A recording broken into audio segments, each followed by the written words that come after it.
Hello, this is Lucas here at MarineMax, Lake the Ozarks. Today I'm showing you the 2025 Sunliner 250 from Harris. This is going to be in the matte silver and black stripe, black rub rail. The bimini is in the matching black as well. It is in the up position. Walking to the back, you do see the safety rails there that hold your bumpers. The new ladder. This one is paired with a 300 horsepower Mercury engine.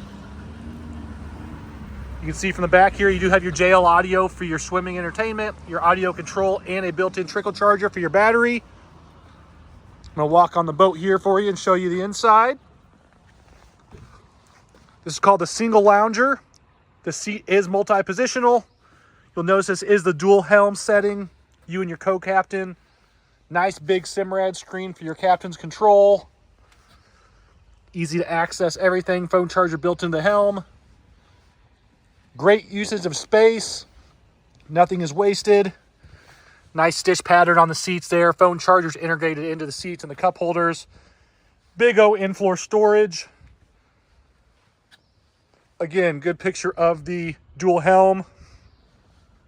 JL audio. This is a beautiful Harris Sunliner. Again, this is the 250. My name is Lucas, and come check us out here at MarineMax.